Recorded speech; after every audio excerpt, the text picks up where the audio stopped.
Deuxième conférence du cycle des ménestrels, conférence printanière. En plein.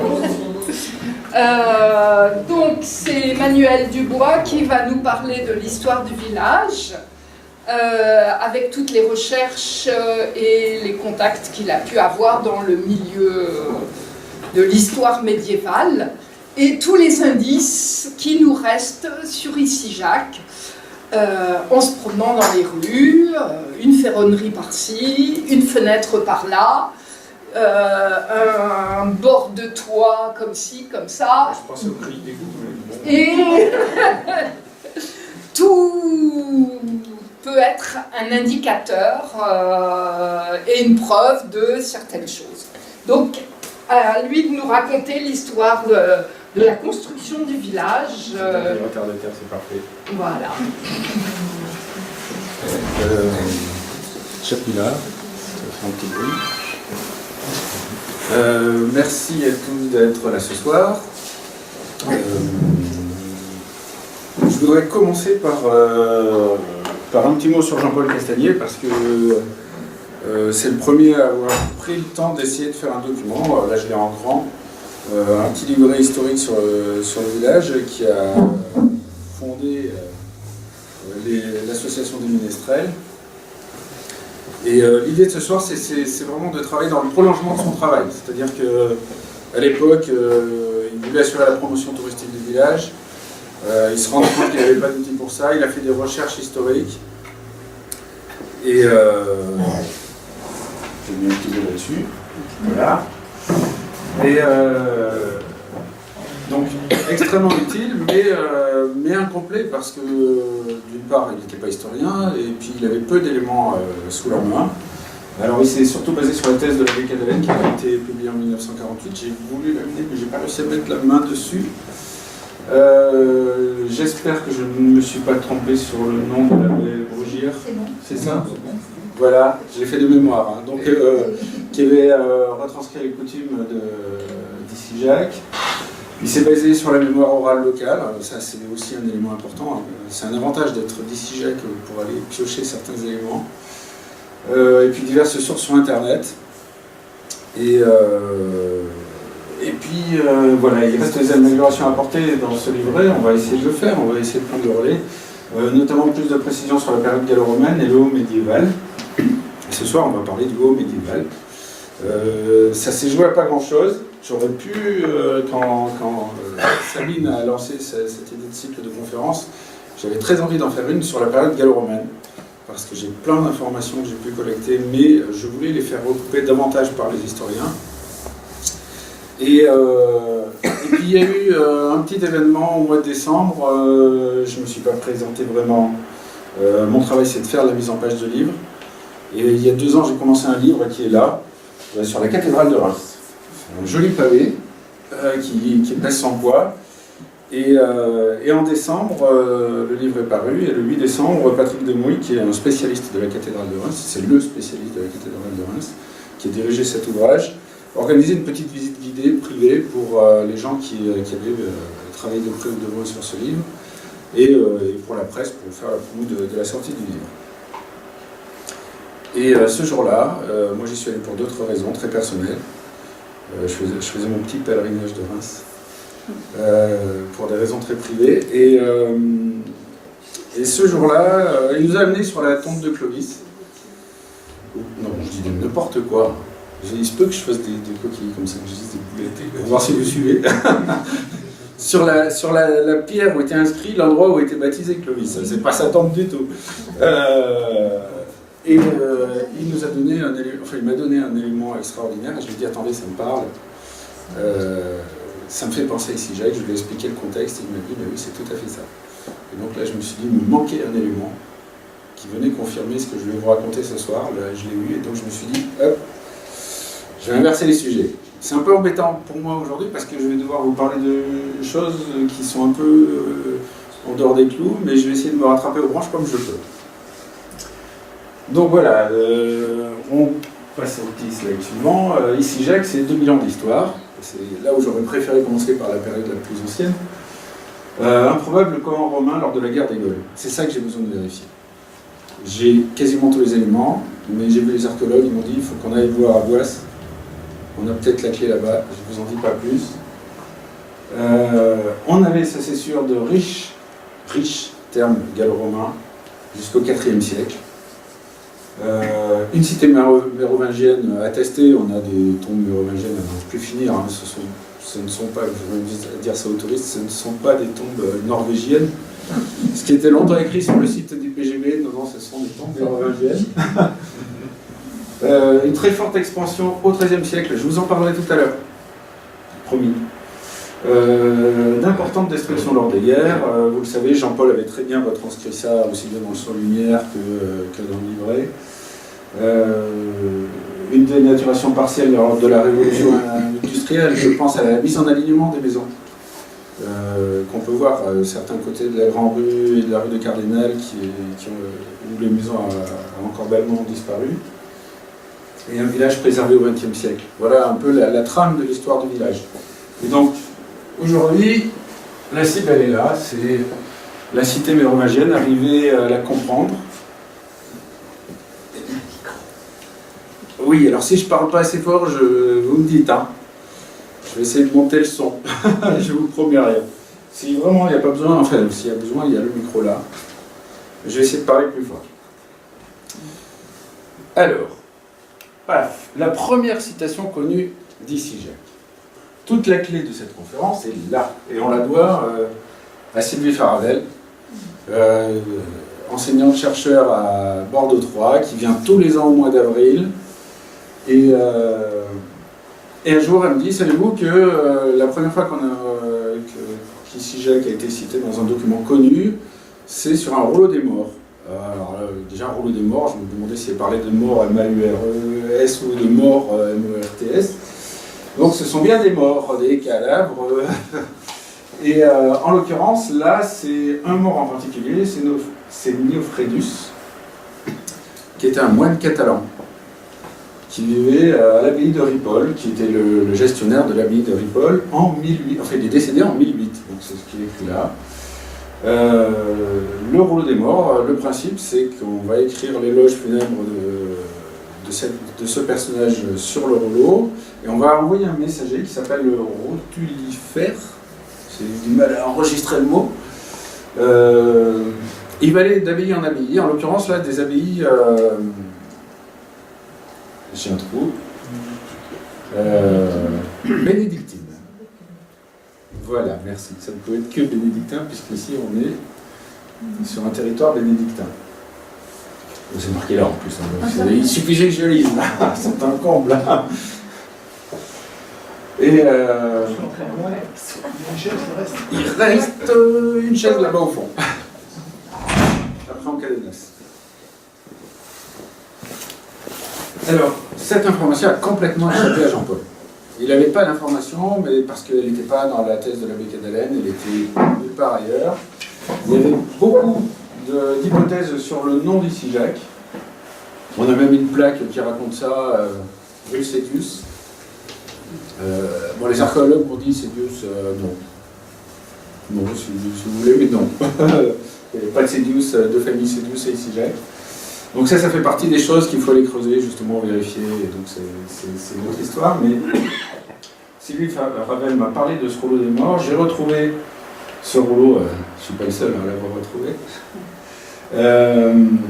avec une citation, donc il y avait, je crois, 40 et quelques citations sur ce rouleau. Alors ces citations, en fait, c'est qu'à chaque fois que le rotulifère s'arrêtait dans une abbaye, l'abbaye posait une inscription qui, d'une certaine façon, montrait qu'il était bien passé à cet endroit-là, et surtout, c'était l'occasion de se recueillir pour le défunt, et ça créait du lien entre les différentes abbayes. Ça permettait de créer une sorte d'émissaire qui faisait un peu de diplomatie dans son voyage.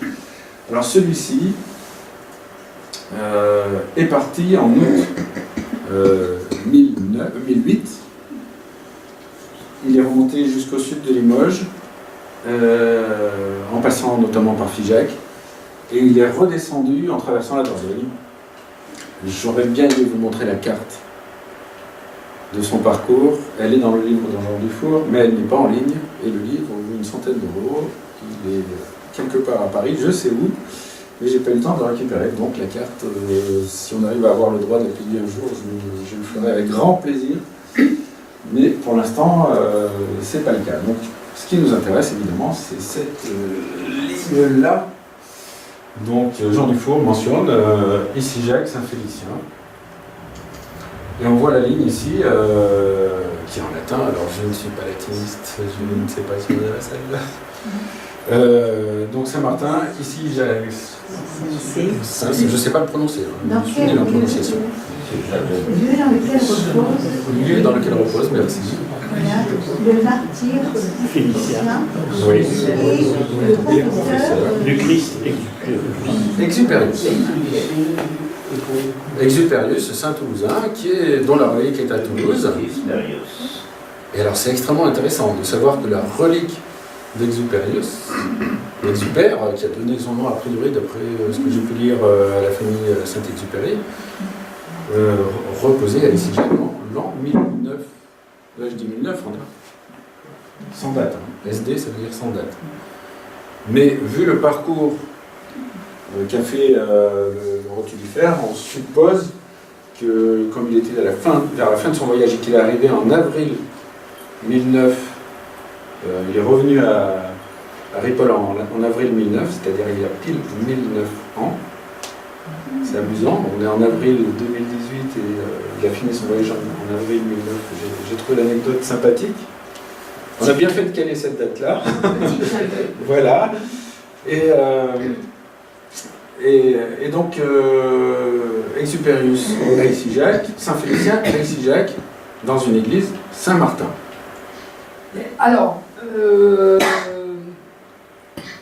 la synthèse de ce que tu veux dire, est-ce que ce moine qui part de Barcelone, ou c'est l'écrit qui est à Barcelone? Non, c'est un rouleau des morts, donc c'est en fait, il part avec le rouleau. Oui. Alors c'est un parchemin, avec donc d'abbaye en funèbre, abbaye. il part d'abbaye en abbaye. Alors il a commencé par la Catalogne, du côté espagnol, ensuite Et il a signale remonté vers le qu'il y a quelqu'un qui Il est mort. signale le décès de quelqu'un. C'était Voilà. c'est quelque chose qui a commencé dans le nord de la France, une tradition qui a commencé dans le nord de la France au 8e siècle, du peu que j'en ai lu. Je ne suis pas spécialiste du tout, hein, moi j'ai découvert ça. Et pour ce qui est de la Catalogne et donc de Ripoll, la Catalogne a connu son essor justement au début du XIe siècle, et ce rouleau des morts qui date de 1008, qui est parti en 1008, c'est le tout premier d'une série. Donc celui-là fait un parcours relativement modeste de 1700 km quand même, et d'autres rouleaux, il y en a 6 qui sont répertoriés par Jean Dufour. D'accord. On va continuer. Et à l'intérieur de ce rouleau des morts est signalée une étape à Issy-Jacques. Alors voilà, c'est-à-dire qu'à chaque étape, l'abbaye mettait une mention, alors soit juste une petite mention, là c'est le cas, c'est juste une ligne, soit un texte un peu plus long. Et quand le parchemin était terminé, on cousait un parchemin supplémentaire. Et certains font plusieurs mètres de... D'accord. Donc, entre autres, ça atteste de bénédictins sur Issy-Jacques à cette époque-là. Voilà. Du coup, on sait qu'à Issy-Jacques, on avait une abbaye qui s'appelait, avec une église qui s'appelait Saint-Martin, avec deux saints qui étaient présents, enfin deux reliques, celle de Saint-Félicien, celle de Saint-Exupère. C'est un document extraordinaire, en fait, de savoir qu'en 1008, c'était une étape importante. Alors, là où j'aurais aimé inverser les conférences, c'était pouvoir vous parler pourquoi les termes romains, pourquoi le village mérovingien à Issy-Jacques, c'est une autre conférence. Mais c'est une étape logique ici. Et ce rouleau apporte une information intéressante. C'est l'étape à Pona et à Trémola. Donc là, c'est une piste extraordinaire parce que les voies romaines sont relativement méconnues, les voies de circulation sont méconnues, et ce qu'on sait, c'est via la carte de Pöttinger, c'est-à-dire on remonte au IIIe siècle avant Jésus-Christ, il y avait tout un réseau qui existait. Alors cette carte, d'après les archéologues d'Aïs, ils m'ont dit, ils adorent cette carte, donc ils m'ont dit, Nous, on la voit comme une carte militaire qui permet de diffuser un message très rapidement. Avec des distances qui sont quasiment les mêmes, hein. C'est environ 22 lieues qui correspondent à plus ou moins 43-45 km. Ici, Jacques est à 45 km d'Ace. Pona, quand on regarde, d'ici, on est à 37-38 km aujourd'hui, mais il fallait traverser la Dordogne. Et quand on regarde la distance entre Pona et Périgueux, on retrouve ces 45 km. Pona, voilà, c'est pas un village récent, il avait déjà son abbaye au XIe, il existait. Donc tout ça donne de la cohérence sur l'analyse du passé. Donc cette petite ligne-là apporte énormément de choses. Donc que je viens de vous dire, donc on a surtout une note importante. En 1009, Ici-Jacques s'appelait déjà Ici-Jacques. C'était pas la même orthographe. Y-S-I-J-A-C, mais ça veut bien dire Ici-Jacques. Et toutes les spéculations qui ont pu y avoir sur le nom d'Ici-Jacques dans la période médiévale, même si ça a été retranscrit parfois sur certains documents de manière un peu approximative, on peut considérer qu'il y a eu des petites variations, mais on est finalement retombé sur nos pattes. Ici-Jacques s'appelle toujours Ici-Jacques, et il y a 1009 ans, ça s'appelait Ici-Jacques. Déjà, ça c'est une information extraordinaire. Et donc, grande question, que sont devenues les reliques? Où était donc cette église? Et j'ai écrit la suite au prochain épisode. Donc, du coup, je vais vous la lumière. Hop, non, c'est pas celle-là, je me suis trompé. Voilà, on va éteindre l'ordinateur. Tac, c'est fini. C'est fini pour la projection parce que franchement, le bruit du ventilateur et tout. Hop.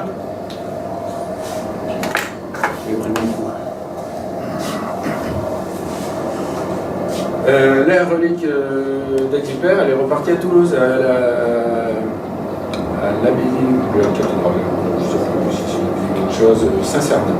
Saint-Cernin, c'est une basilique. Une basilique, merci, c'est ça. Qui a énormément de reliques. C'était la deuxième basilique avec relique. Voilà. Donc, Exupère est reparti, et on prenait la date, sauf erreur de ma part, c'est 1096 ou 1098. Ça colle. Puisque cette basilique a été construite à ce moment-là, et donc si la relique est à Ici-Jacques, il était normal de la rapatrier sur le lieu de la basilique initiale qu'il avait construite. Donc voilà, il y a eu une montée en puissance de cette basilique, et donc à la fin du XIe, la relique d'Exupère est repartie à Toulouse. Mais elle était à Ici-Jacques avant. Donc ça montre l'importance d'Ici-Jacques à ce moment-là. Au XIe siècle. Alors je vous ai préparé une petite carte parce que ça fait moins de bruit que le projecteur et ça fait moins mal aux yeux. Et alors l'idée c'est d'arriver à savoir maintenant où était l'église Saint-Martin. Alors Saint-Félicien, il paraît qu'il reste un bout d'os à Ici-Jacques. Donc il est resté là. Il y a un petit ossuaire, voilà. Un reliquaire, oui. Et il y a marqué Saint-Félicien, et il y a un petit bout d'os. Voilà. Et ça doit exister toujours à la J'espère qu'elle a été bien préservée avec tous les travaux. Là, Donc voilà, Saint-Félicien, a priori, même si sa relique a peut-être été dispersée pour des tas de raisons, quand même, relique, il y a toujours un morceau qui est là. Qu'est-ce qu'il a fait Saint-Félicien? J'en sais rien. Alors moi, voilà, je suis dans le temporel, je ne suis pas dans le spirituel. Donc je ne sais pas, peut-être que vous avez la réponse. Bon. C'est un contemporain de Sainte-Foy. C'est un des tout premiers saints, hein, c'est un des plus anciens. Sainte-Foy, c'est le 4e siècle à Agen. Alors je ne sais pas, parce que Saint-Félicien, j'avoue, je ne connais pas trop l'histoire. Moi j'ai cherché, j'ai fait des recherches rapides. Saint-Félicien, on en trouve deux. Bon, il y en a un qui n'a pas l'air de coller du tout, et puis l'autre, apparemment, il serait plutôt en Normandie. Donc c'est un peu bizarre. Voilà. Pour moi, c'est un grand mystère, Saint-Félicien, je ne sais pas. Voilà. Par contre, voilà, je vous ai préparé la carte parce que je vais vous faire tous mes commentaires maintenant sur la carte, puisque l'objectif, c'est, maintenant qu'on sait qu'Exupère est à Toulouse et que Saint-Félicien, il en reste un tout petit bout à Ici-Jacques, c'est où était l'église Saint-Martin. Alors là aussi, Sylvie Faravel m'a apporté des éléments très intéressants. Donc Sylvie Farrell, je vous le rappelle, tous les ans, elle vient avec ses étudiants, elle leur fait faire un tour du village, elle leur fait passer un oral dans le village. Et chaque fois que je peux, moi je squatte, parce qu'on obtient des tas d'informations intéressantes. Alors déjà, la forme du village. Je vous montre ça parce que j'ai écrit un article dedans, où j'explique tout ce qui concerne le XIIIe siècle. Le texte de l'article, c'est Ici-Jacques n'est pas une bastide. Pourquoi? Parce que le XIIIe siècle, dans tout ce bazar, vous le savez, Ici-Jacques n'a rien d'une bastide, mais c'est la période où se développent les bastides. Les bastides, on crée de toutes pièces une ville, on fait une place centrale, des rues bien parallèles, bien perpendiculaires, rien à voir avec ce bazar. Et par contre, on a quelques informations. Ce qu'on croyait être un temple, là, dans la rue des Petites Boucheries, Sylvie Farrell, elle a tué le mythe en 3 secondes. Elle a dit, vous voyez le petit anneau pour accrocher les chevaux, quand on venait au commerce, en bas il y avait la chambre froide, en haut des escaliers, il y avait le magasin, le commerce. Rue des Petites Boucheries, elle nous dit c'était peut-être une boucherie. Voilà, principe de parcimonie. Je ne sais pas si vous connaissez le principe de parcimonie. C'est un moine franciscain qui s'appelait Guillaume de Cam qui l'a posé. Donc on l'appelle aussi le rasoir de Cam. L'idée, c'est que toute chose étant égale, l'explication la plus simple est probablement la meilleure. Donc pourquoi aller imaginer que c'est un temple alors qu'on n'a aucun élément, alors que dans la structure des bâtiments, on a tout qui nous dit que c'est une échoppe. Surtout les fruits et légumes gravés sur la porte. Voilà. Donc pas de temple ici, c'était un commerce, et il se trouve que la maison de la saucisse en est un parfait exemple. Elle est quasiment identique, on en a un autre ici, rue Saint-Cybard, caché là, avec le même principe, la même structure. Toujours les informations de Sylvie Farrell, je ne les invente pas, moi je ne suis pas historien. La rue de l'Oustal, elle nous a décrit ça comme un lotissement médiéval, daté du XIIIe siècle. Pourquoi au XIIIe siècle? Parce qu'au XIIIe siècle, c'est l'expansion, c'est une période faste, on construit, et donc là où il y a de la place, on construit. Alors, il y a des petites anecdotes aussi qui sont croustillantes. Là, la maison qui est ici, quand M. Chauvet l'a acheté dans les années 60 et qu'il a fait des travaux de rénovation, en grattant le mur, il y a un sac de pièces qui est tombé, des pièces de monnaie. Et les pièces de monnaie, elles étaient en circulation, je vous le donne en mille, au XIIIe siècle. Alors, vous connaissez la tradition, on construit une maison, on cache quelque chose dedans. Voilà, un petit sac de pièces. Donc, XIIIe siècle ici, XIIIe siècle ici, XIIIe siècle ici, ici. Toute cette zone-là, ça a été construit au XIIIe. Par contre, là, il n'y a rien qui vienne éclairer quoi que ce soit. C'est un sacré bazar là-dedans. Alors j'ai la chance d'avoir fait des études en aménagement du territoire. Avant de faire de la mise en page de livres, j'étais à l'UFR Espace et Culture de Nice, où j'ai étudié l'infographie en aménagement du territoire. Alors le principe de la création d'une cité, en général c'est un carrefour. Je vais vous citer un exemple simple, Mouledier. On a un pont, un passage, en l'occurrence la voie romaine apparemment passée par là, donc c'était au départ un passage à gué. C'est devenu un pont. En face, il y a la montagne. Donc, le village se développe en fonction des contraintes géographiques. Là, pour le coup, il s'étale en long. Il n'y a pas le choix. Donc, un carrefour, là, il faudrait, là aussi, que je vous explique, que je revienne à la période du haut médiéval. Mais ici, Jacques, si on regarde surtout, alors,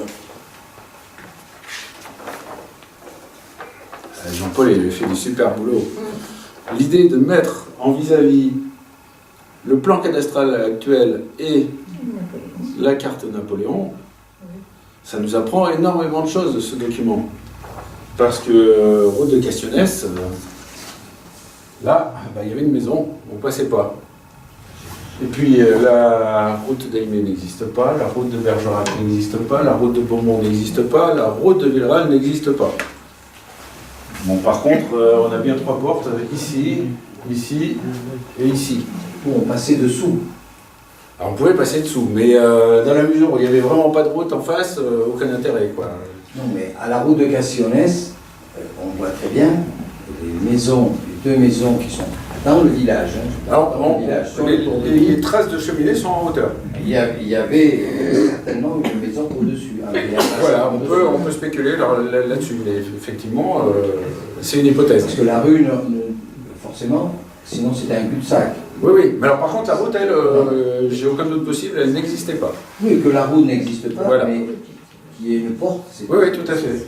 Quand on a creusé le passage des sorcières, on s'est vraiment posé la question de savoir si c'était une porte. Et quand je dis on, c'est le technicien de la DRAC que j'ai fait venir, qui m'a dit ça ressemble beaucoup à une porte. Avec Jean-Paul, à l'époque, on s'est regardé, on s'est dit c'est quoi ce mur, est-ce que ça pourrait... Et lui nous a dit oui, l'hypothèse elle tient la route, et puis c'est sensiblement en face de la partie sud, donc peut-être que ça circulait par là, mais il y a longtemps, puisque sur le plan Napoléon, cette zone-là est déjà un espace vert. Mais là, on est dans l'hypothèse. Toujours le problème du principe de parcimonie, qu'est-ce qui est vrai, qu'est-ce qui n'est pas. Quand on regarde les routes, la route de Bergerac, elle a été, c'est une construction moderne. La route de Moulédier, au niveau du cimetière, vous voyez bien que ça a été creusé dans le sol avec des techniques assez récentes. La route en elle-même, si on regarde la carte de Cassini, elle partait en fourche, côté gendarmerie, côté voie romaine. Et on avait surtout les chemins en hauteur qui permettaient d'éviter de mettre les pieds dans le marais. Parce que la zone au nord du village reste une zone très humide. Alors 3 portes et 3 directions. Première direction le nord, donc vers Périgueux, vers Limoges, et donc potentiellement via Trémolin et Pona, ça serait logique. À l'est, c'est plus pour aller vers Agen. Agen et Cahors. Et ça reste toujours un axe Bergerac-Cahors, par là, mais surtout Agen. Et à l'ouest, on suit la Banèche pour arriver au niveau de la vallée du Drô et on continue vers Marmande. Et notamment, si on va chercher à la période de la guerre des Gaules, vers le territoire des Sotiates. Mais ce n'est pas le sujet de la conférence d'aujourd'hui. Donc, une construction avec ces 3 portes, un carrefour en T, inversé. Et on voit ici des axes de circulation. Ici. Et ici, on a même une fourche à l'intérieur. Cette fourche est intéressante parce qu'elle montre que si cette zone est la plus ancienne, quand on arrivait de l'Est, on se dirigeait soit vers l'intérieur par ici, soit vers l'intérieur par cette porte-là, soit on remontait par le nord, par là, soit par le sud, par là. Donc le cheminement est tout à fait cohérent. Et toute cette structure-là est cohérente aussi. Alors là, par contre, il y a un creux qui est quand même intriguant. Et quand on a ouvert le passage ici de la baleine, on se posait la question de savoir si on allait tomber sur le mur d'enceinte ici. Pas du tout. On l'a trouvé là. On l'a trouvé au bord du Bief. Alors ça, c'est pas très cohérent. Sauf si on considère que cette zone a été construite et que le chemin ici était beaucoup plus en cercle qu'il ne l'est aujourd'hui. Et ce bief-là avait sans doute une forme un peu plus arrondie et est venu se rapprocher au fil du temps. Ça, on est dans l'hypothèse, comme ce que je vous dis. Mais on a une structure qui est cohérente. Alors après, voilà, on a cerné la zone du haut médiéval, ici. L'hypothèse la plus probable, la plus cohérente. Par contre, des histoires de chapelles, on n'en a que 2. Dans le village, on a la place de la Capelle ici. Et puis, on a ici une ancienne chapelle. En tout cas, c'est ce qui se dit dans le village. Je ne parle pas de la prévôté qui est là. Je parle de la maison qui est là. Et là aussi, Sylvie Faravel, elle n'a pas écho des traditions orales ici, en tout cas. Elle, un jour, avec ses étudiants, elle s'est plantée là. Je croyais qu'elle allait faire des commentaires sur la prévôté qui est là. Pas du tout. Elle s'est retournée, elle leur a dit « Regardez cette maison-là ». Parce que en bas, on a l'empreinte d'une ancienne chapelle, et la maison a beaucoup évolué. Et puis elle nous a dit « Là, à cet endroit-là, c'est soit un donjon, soit un clocher ». Alors là, mystère. moi, quand j'ai recoupé tout ça, je me suis dit, pourquoi pas, ça pourrait être cette fameuse église Saint-Martin, qui aurait pu se situer là. On a la place Saint-Félicien juste à côté. Comment ça se fait que la place Saint-Félicien ne soit pas au pied de l'église Saint-Félicien? Ça serait quand même beaucoup plus rationnel. Non, elle est là. Juste à côté de la fameuse maison où on dit qu'il y a une ancienne chapelle. Là aussi, ça vient renforcer l'hypothèse qu'il est logique qu'on ait donné le nom de la place Saint-Félicien à l'espace qui s'est ouvert devant l'église. Parce que quand on regarde cette place, c'est pas vraiment une place, hein, c'était une maison avec à l'intérieur un puits. Alors, est-ce que c'est cette maison avec ce puits qui était l'ancienne chapelle, enfin, ou l'ancienne église, ou est-ce que c'est cette maison-là? La question est ouverte, parce que la fontaine, là, en dessous, il y a une salle voûtée. Est-ce qu'on situe le monastère des Bénédictins à Issy-Jacques? Parce qu'il devait avoir une chapelle. Mais justement, Les là, Bénédictins ont une chapelle. c'est la grande inconnue, c'est qu'on a très peu d'éléments ici, mais par contre, voilà, on a cette place, on a cette maison qui abrite une chapelle, mais est-ce que sur cette place, il n'y avait pas justement un bâtiment annexe ou autre, etc., ou le bâtiment principal? Mystère absolu. Là, il faut refaire venir les archéologues, aller creuser. On n'a pas la clé, hein, je ne sais pas où elle est, de la trappe pour rentrer dans la salle qui est en dessous de cette pompe. Et qu'il a vu cette salle? Mon père. Quand il était gamin, il m'a dit, en dessous, il y a une salle voûtée, je sais qu'elle existe, elle va vers le sud. Et voilà, donc c'est aussi des éléments comme ça, de témoignages oraux qu'on récupère et qui viennent approfondir les éléments. Et alors j'avais quand même pas mal de doutes. Et puis je vous ai dit tout à l'heure, je suis allé faire un tour à Reims au mois de décembre dernier.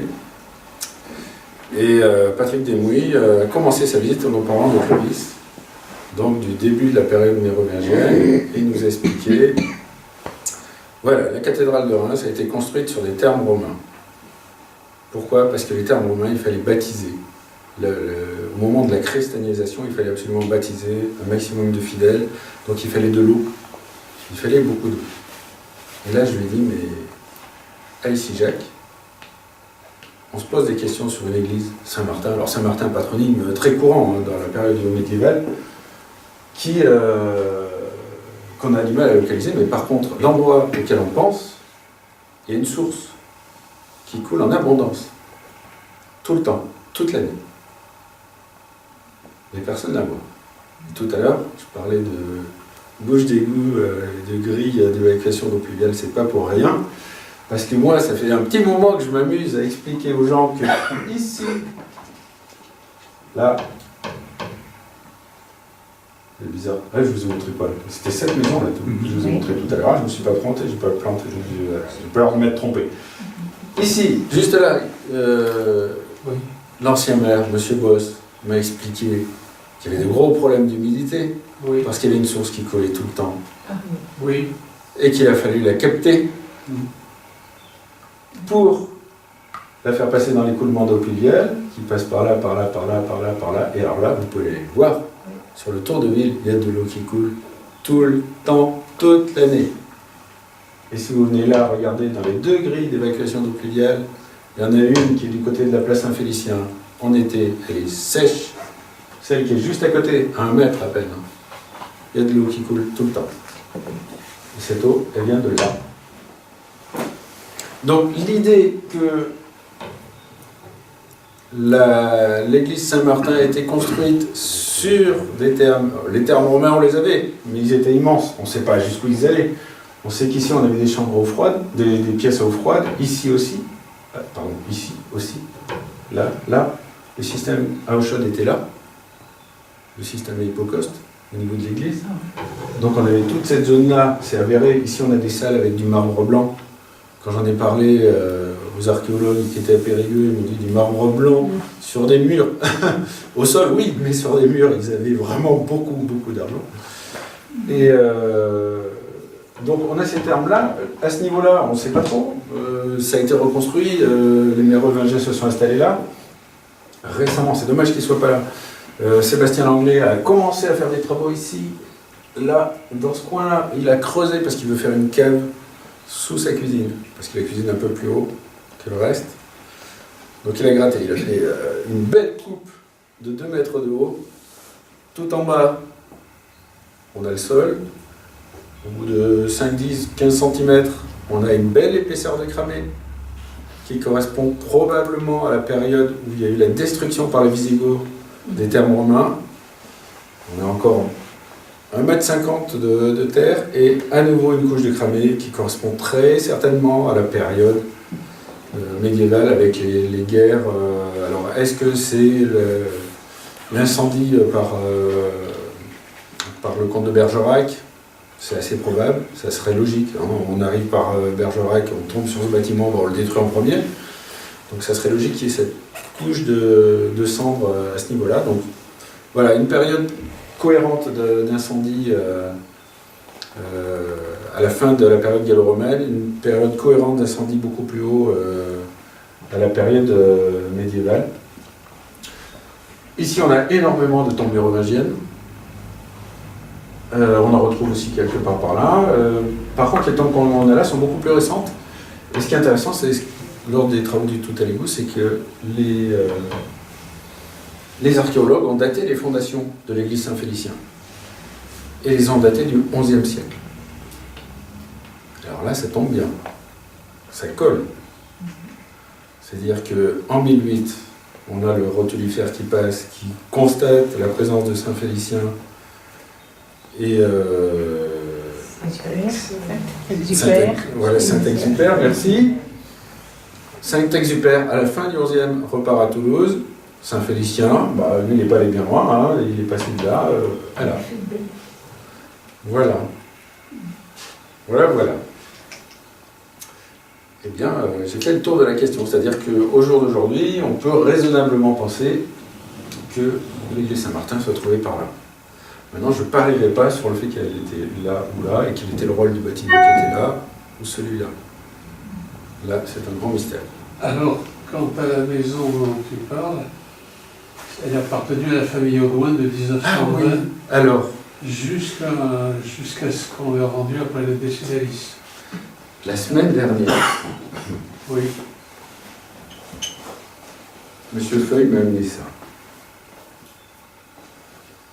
Monsieur qui?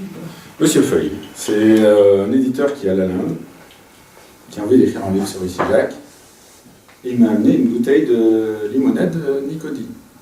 Ah oui, ça c'est connu. Et sauf erreur de ma part, elles étaient là. Non. Elles n'étaient pas là. Non, Pierrot Jeunesse avait son garage. Et oui.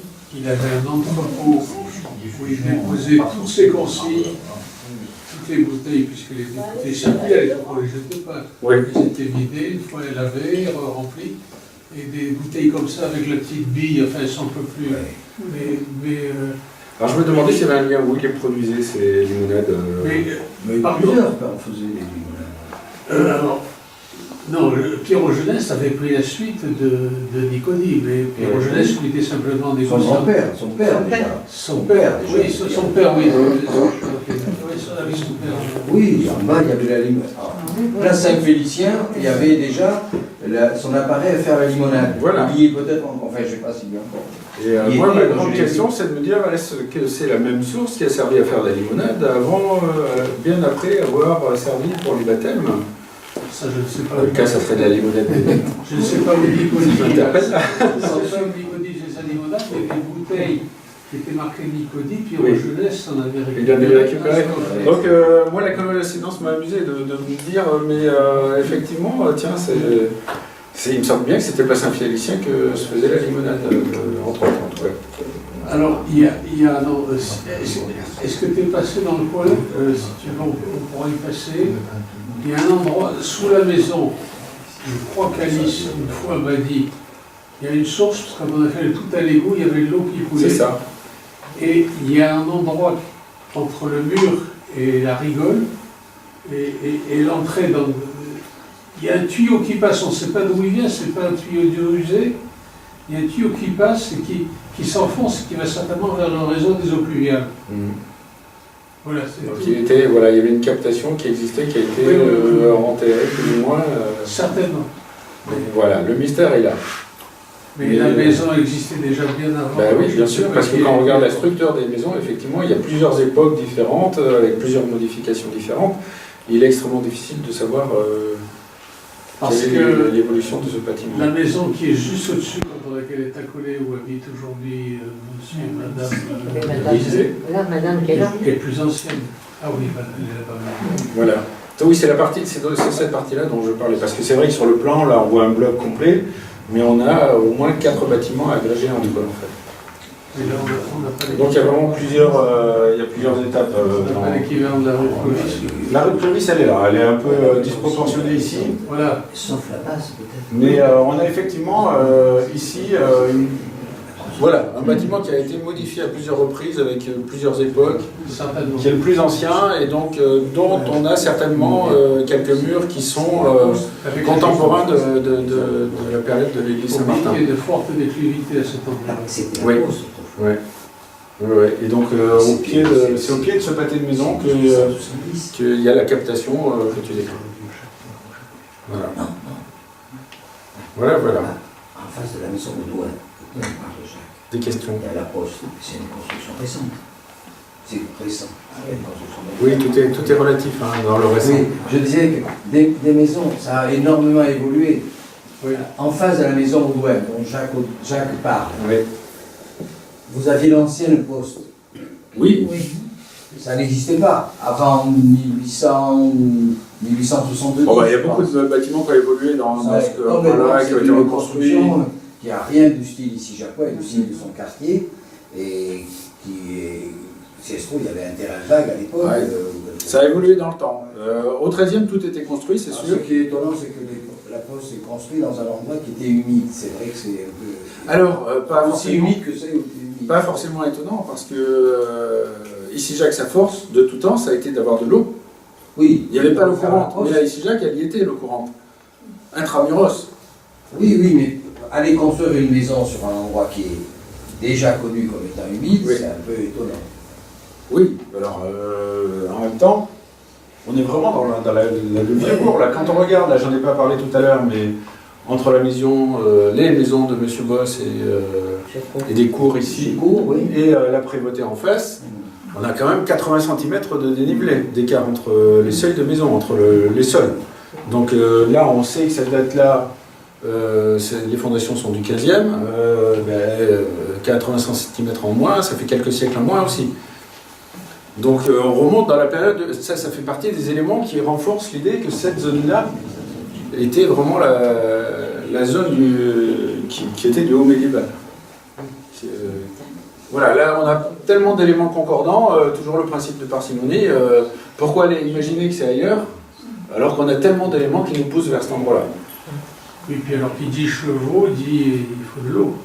De l'eau, des réserves. L'eau, il y a le lavoir aussi de ce côté-là. Alors on a un lavoir ici, effectivement. Oui, le lavoir en contrebas. Donc là, ça fait partie effectivement Enfin, des sources. maintenant en contrebas, à l'époque. Ah mais non, parce que contrebas, tu as raison de dire ça. Là, la route est passée par ici, puisque cette route-là n'existait pas. Donc c'est pour ça que ce bâtiment est légèrement en biais. On a l'impression qu'il a été mal construit, pas du tout. Il est dans l'axe de la route. On est arrivé par là. Et par là, ça donne envie de se dire qu'il y avait peut-être un réseau pour rentrer dans le village qui était différent avant. Mais on rentrait comme ça. On avait une porte ici qui apparaît sur le plan de Napoléon, mais qui a été détruite depuis. Et cette route-là qui est très élevée, tout comme cette zone-là qui est très élevée, n'existait pas sur le plan de Napoléon. La partie nord de ce tour de ville n'existait pas, donc c'est pas une référence, cet axe-là. Avec cette zone détruite-là, on peut imaginer qu'il y avait peut-être un chemin qui passait beaucoup plus au large. Ce petit cheminement existait là par rapport au bief qui était déjà en place au 19e. Mais là, par contre, le lavoir, si on voit ici le petit passage qui est quasiment en face de la rue de l'Ancienne Poste ici, qui sort de la Prévôté, lui, il est déjà beaucoup plus bas. Et il donne à peu près au niveau des jardins qui sont là. C'est-à-dire que si on enlève la route, on se dit, bah avant c'était cohérent, on pouvait circuler à niveau à cet endroit-là. Et la structure en elle-même du fossé défensif ici, là, il faut remonter à la période la plus ancienne, c'est-à-dire que avec tous les éléments que j'ai pu récupérer sur la guerre des Gaules, notamment la façon dont César construisait son camp romain à Bourges, juste avant que les troupes de Publius Crassus viennent pacifier l'Aquitaine, on avait une structure qui était exactement celle-là. Un cercle avec une barrière de pieux, baril paliou, ça veut dire barrière de pieux, un terrain défensif, piégé, avec tout un tas de pièces de métal pour empêcher les soldats d'avancer, et un fossé qui était large d'environ 4 mètres, ça tombe bien, c'est la bonne largeur, pour les chevaux, pour gêner les chevaux, la progression des chevaux. Et c'était la distance, ce fossé était à la distance de la portée d'une flèche. Donc les archers eux-mêmes aient du mal à franchir le fossé. Et donc c'est un terrain défensif de la structure qui est décrite dans la guerre des Gaules. Donc voilà, ça c'est un autre sujet. Je vous raconterai tout ça quand j'aurai bien vérifié tout ça avec les historiens et avec les archéologues. Voilà.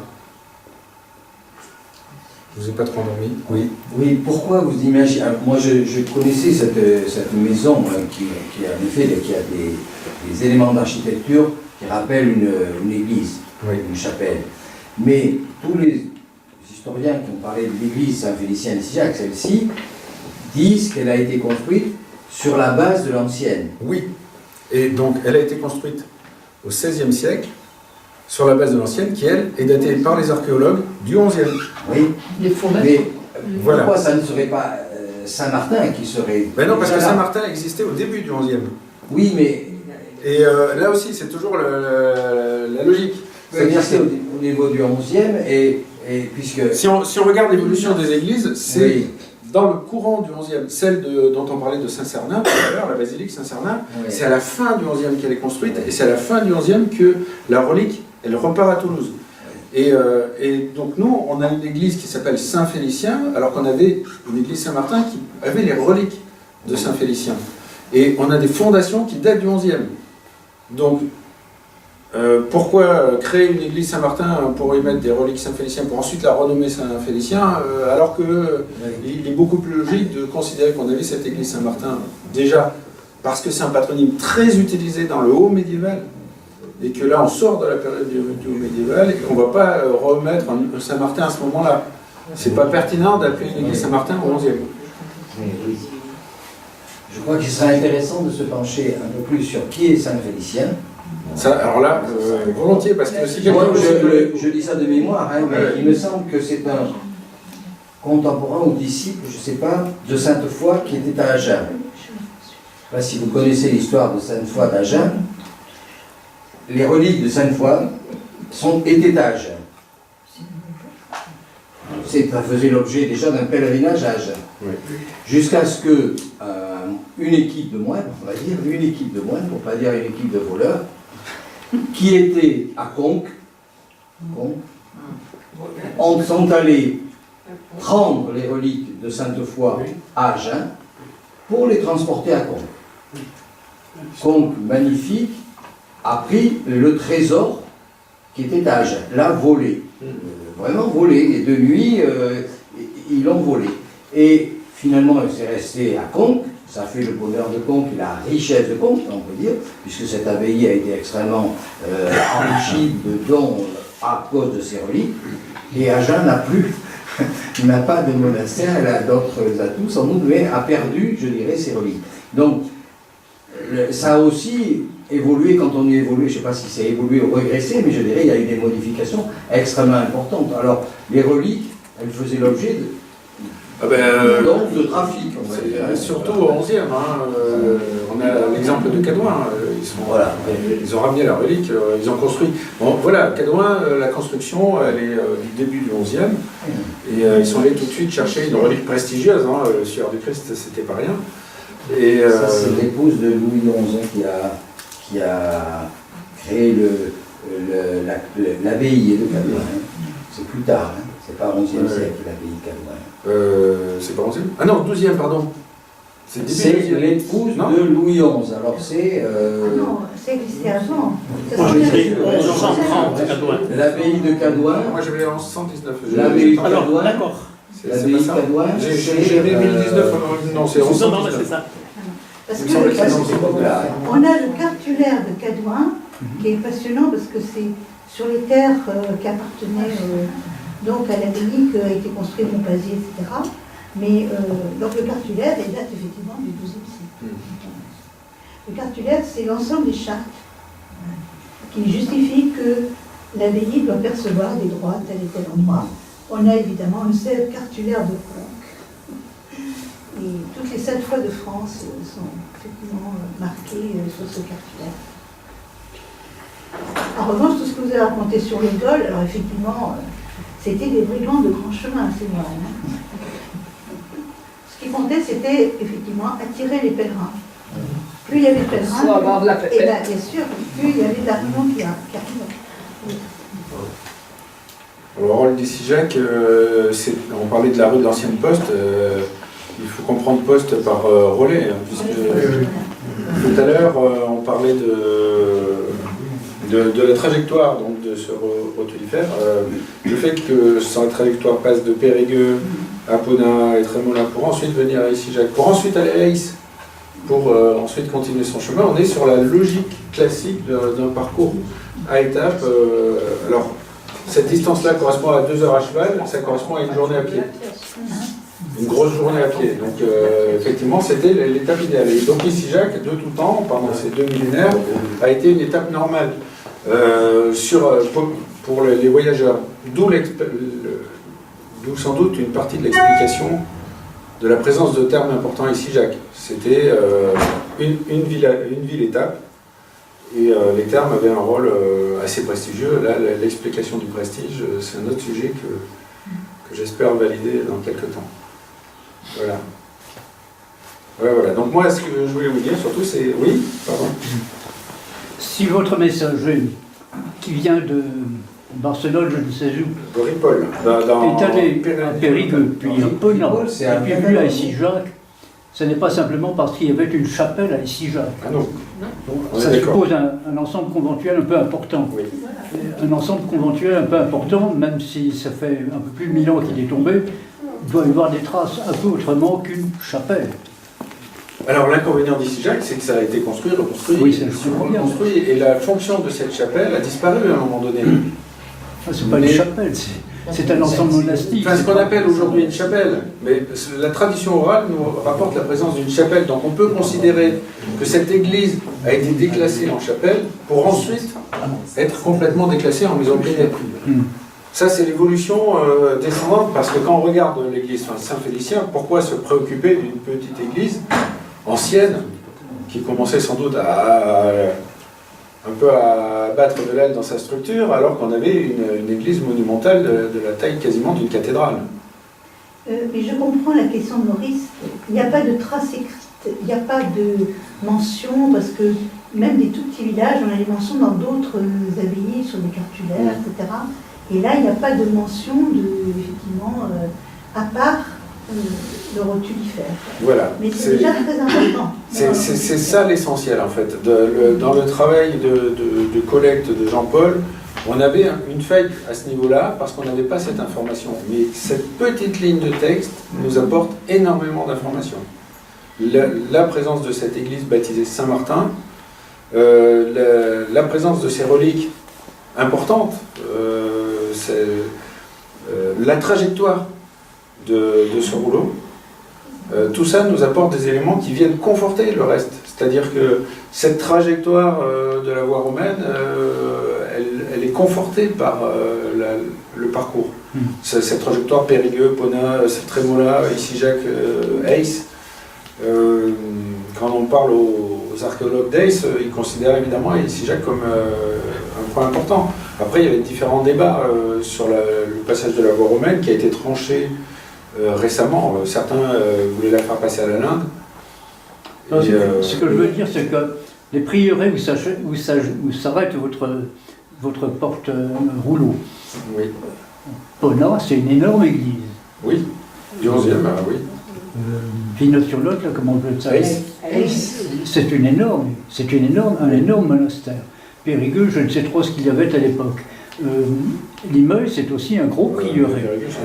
Et si ce personnage s'arrête un petit peu partout, c'est parce qu'il y a des frères des prieurés en dépendance de son abbaye de Ripoll, et c'est sûrement, je veux dire, c'est sûrement un ensemble important. On doit trouver autre chose qu'une petite chapelle.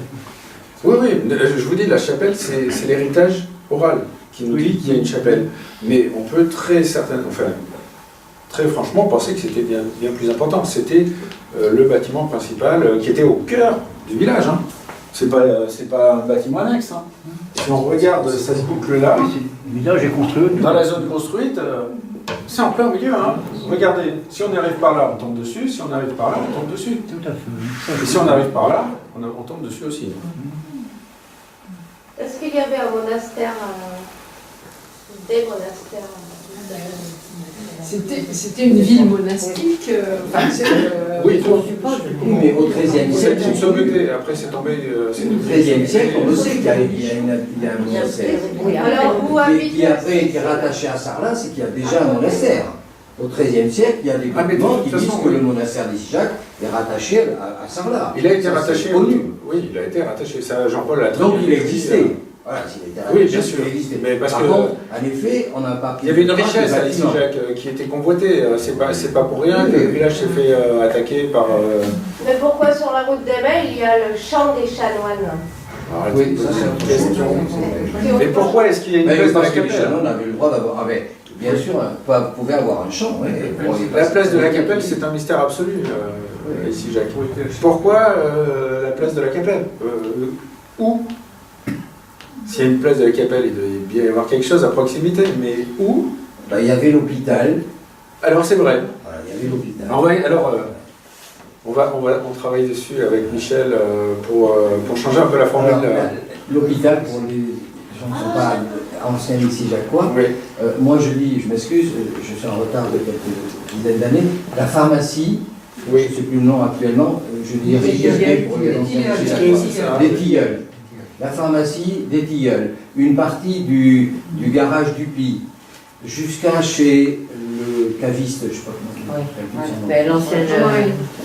Voilà. L'ancien presbytère. L'ancien presbytère, ce qui a été à un moment le presbytère. Tout à fait. Tout ça, c'était certainement à un moment l'hôpital d'Issigeac. Voilà.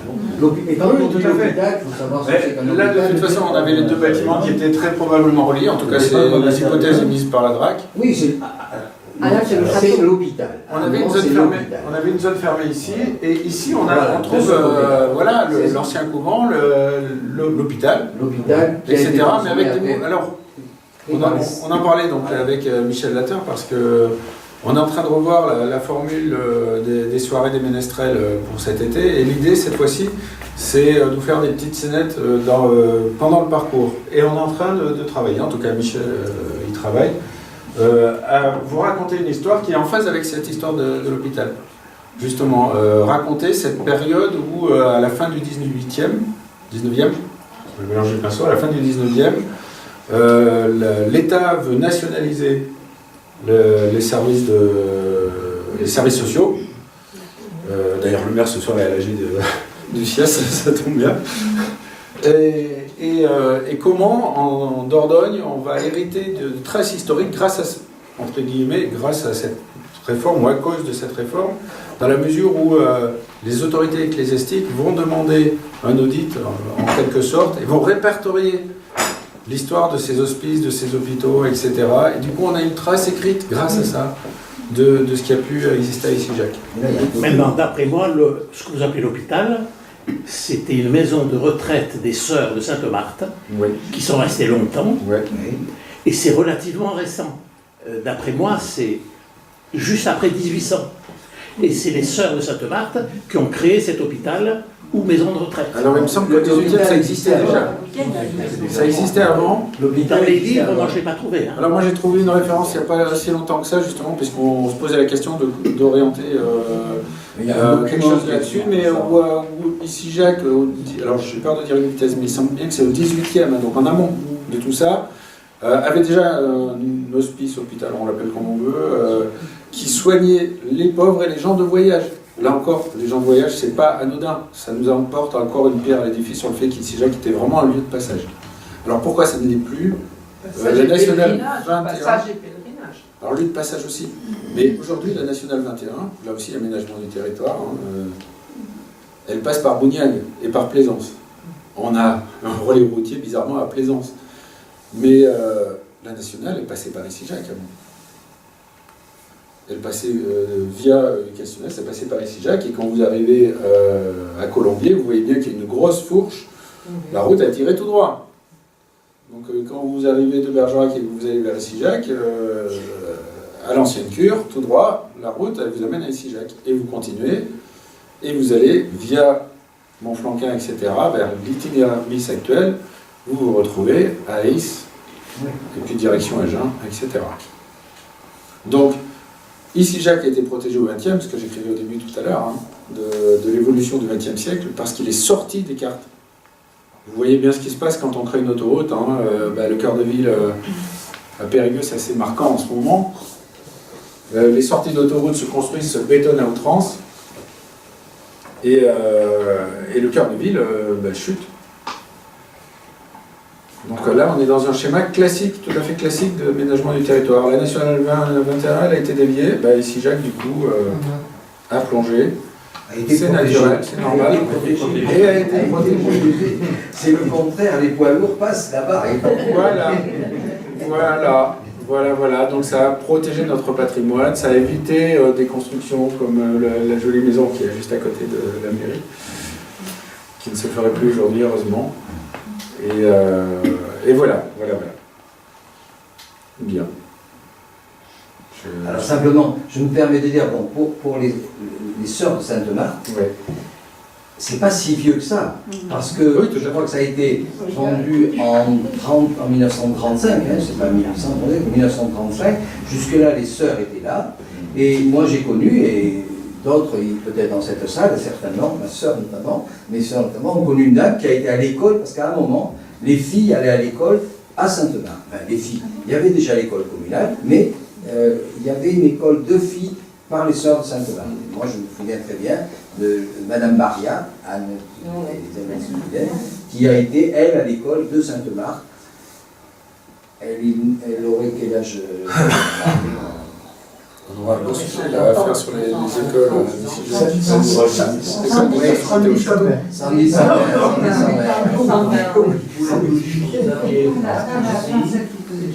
Et ici, c'était une école dans le même temps. Alors, écoute, moi j'ai fait ma maternelle dans cette pièce. Voilà. C'est très simple à dire, mais bon, il faut constater. Oui, non, mais j'entends, mais d'accord, mais c'est pas la plus à l'aise. Dans l'église d'Issigeac, il y a une plaque, je ne sais pas si elle y est toujours, en reconnaissance pour une religieuse qui avait fait énormément. Oui, il y est toujours. Marguerite. Elle y est toujours. C'est le preuve. À droite, au fond, Voilà. il y est. D'accord. Oui. Est-ce qu'on peut parler du passé d'Issigeac? Oui, un petit mot. Vous me direz quand vous... maintenant, pourquoi pas, c'est très bien, c'est parfait.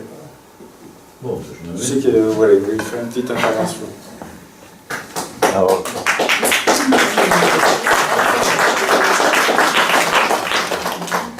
Il nous est arrivé quelque chose de très intéressant, c'est que lorsque l'on regarde l'église d'Issigeac, on se dit, tiens, c'est bizarre, cette église est faite en plusieurs fois.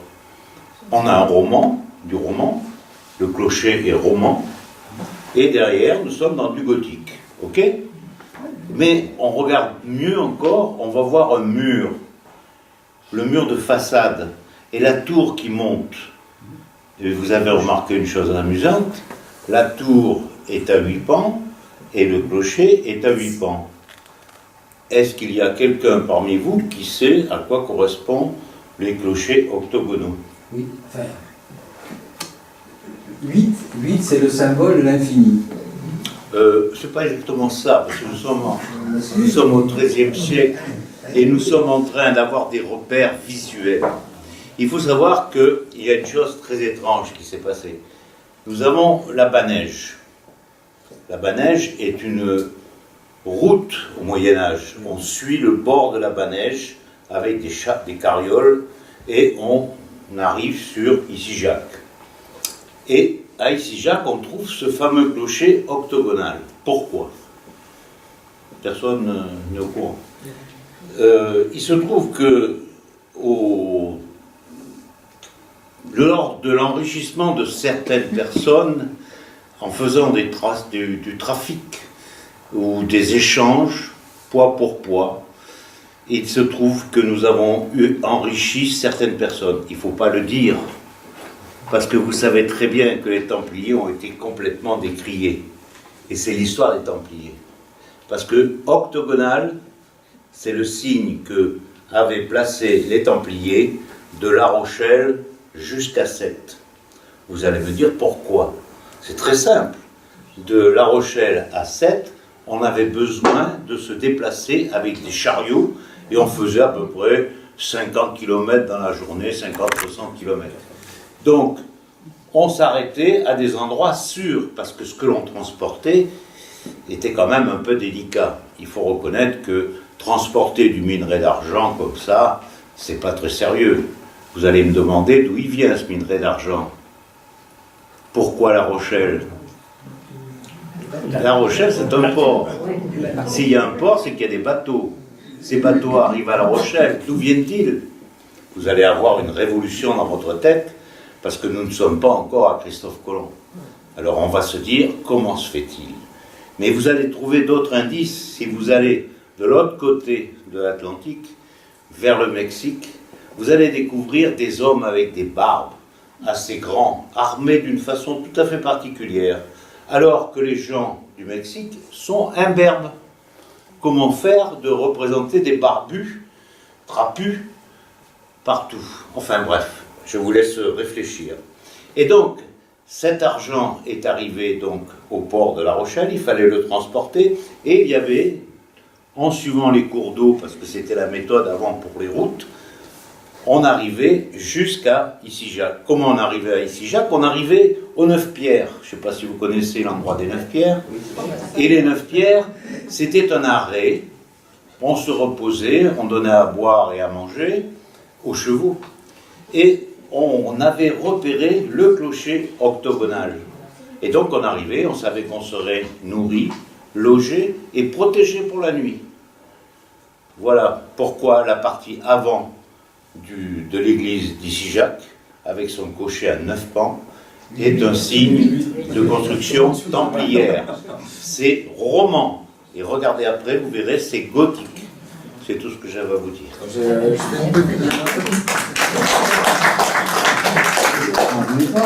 Un tout petit complément par rapport au clocher, puisqu'il en parle, le clocher est ici. Et vous savez tous que quand on est ici, on le voit très bien. Puisqu'on est dans cet axe-là, on voit très bien ce clocher. Là, je vous disais, on a probablement la partie du haut médiéval, et ici, on a probablement le cheminement. Mais ce cheminement n'existait pas. Avant, c'était celui-là, avec la périphérie de l'ancien village. Mais avant celui-là, on avait très probablement celui-là. Mais alors qui se rapproche de la Banège? Alors, non, qui se rapproche plutôt du fossé qui évacuait l'eau du Bief. Enfin, on l'appelle le Bief aujourd'hui. Oui, mais il est là. Hein. Oui, le cheminement, il est là, et il revient là. Et très probablement, ici, on avait un fossé équivalent. Là, il a été caché. On l'a vaguement préservé une empreinte ici en faisant les travaux du Tour de Ville. Mais le fossé était là. Et donc, si on avait un cheminement ici, ce qui est tout à fait pertinent, quand on arrivait par là, effectivement, on voyait le clocher de très loin. Donc ça va dans le sens de la période avant le développement du XIIIe. Voilà. D'où l'emplacement de cette église à cet endroit-là, où elle est aujourd'hui. Et pas au nord, au sud, ou à l'est ou à l'ouest. Enfin, elle est vraiment ici, légèrement au nord-est, alors qu'elle aurait très bien pu être construite dans toutes ces zones-là. Mais ici, elle a été visible de très loin, on le sait depuis le vignoble. On la voit de très loin aussi quand on vient d'ici, mais on la voit aussi très loin par-dessus le village. Du chemin du moulin, on la voit depuis Monsieur Soulier. Depuis le chemin du Moulin, là-bas aussi, tout à fait. Ouais. Et c'est marrant parce que ça est direct. On va dans le sens d'ici Jacques et c'est carrément sur le chemin. Ouais. Voilà. Voilà, ben, Donc, merci Emmanuel.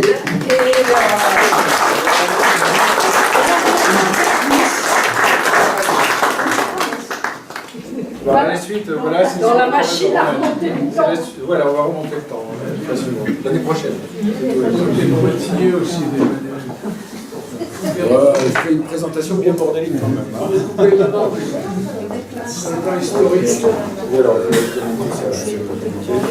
Sur le plan historique, on ne peut pas inventer. Ah ben, il faut une rigueur qui n'est pas évidente à avoir. Oui. C'est le plus important, c'est d'aller considérer un élément et lui donner une valeur ou pas, avec cette logique de jusqu'à preuve du contraire, on peut lécher une théorie, mais s'il y a un élément qui contredit, alors il y a un peu de ça.